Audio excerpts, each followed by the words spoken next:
There's no better way to explain my family than like anyone else's, except for my father, who raised me on crying is for girls and never let anyone beat you, and a mother who found enlisting in the Marine Corps made life easier to adjust to than a 5-year-old with the chicken pox. An older sister I've seen 4 times and haven't spoken to since I ran into her on 42nd Street in line for Godzilla in 1985.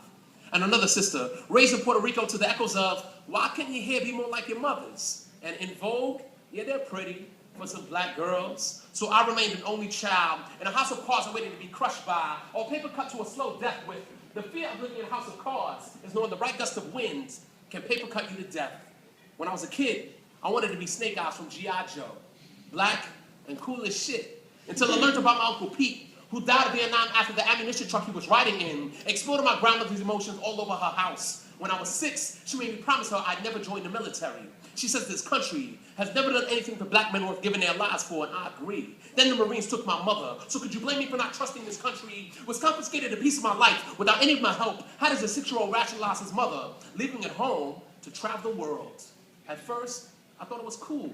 My mom was going to be like Jinx or Lady J or Scarlett in G.I. Joe, only she was Puerto Rican and didn't know how to cook and couldn't be seen every day on TV. Then I grew up and relationships changed. My father, I want to tell him I miss him and love him more than anything in the world, but I'm scared I'll have nothing else left to say. A fear, thirstily left for a city with no seasons, a sign of the time frozen but skipped over, hoping there are ways of just accepting things for how they are. Hardened by the routine of hardships growing up, sometimes the relationships between a father and son is lost when words that used to bond just become words used to bond. He says he's sorry for everything, and I can hear it in his voice. A shame acknowledged the lack of eye contact. I could cry if I knew I'd feel better afterwards, like the day I saw my father cry for the first time. See, all superheroes have weaknesses, carefully camouflage his idiosyncrasies. And the only superhero I knew may do it no job, and a love for the only child he raised, whose strengths would soon succumb to the after effects of Vietnam's residue. I realized how hurt we've been by our inability to vocalize feelings not dealt with, like surprises no once harbored emotions kept at bay. I tell my kids the same thing my father told me. Never forget how much Daddy loves you, okay? You know I love you more than anything in the world, right? Almost trying to convince myself that they understand. The guilt, away for too long a period of time, makes his presence felt, and uncomfortable sleep habits, lack of eye contact, and the gray hairs begin to decorate the sides of my head.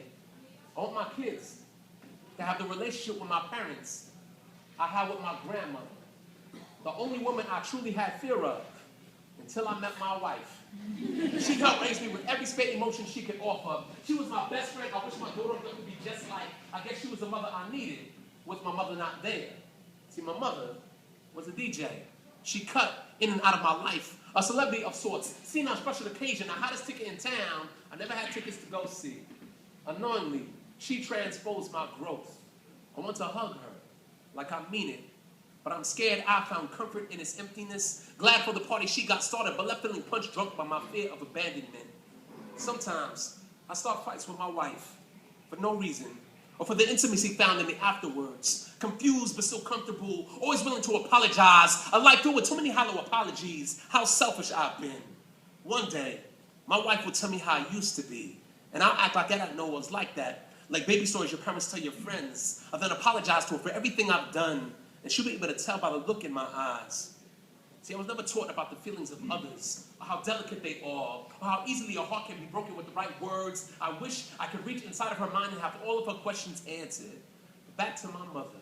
She thinks my scars haven't healed by the little addressing they've been given. I never realized how much emotion had been pushed to the side until I tried to explain it like a stack of poems never finished or the closing of a chapter not read. My feelings are all cliche. I have no original reactions left, holding tear-spotted napkins, dotting my eyes, crossing my tears, making sure I get each emotion right.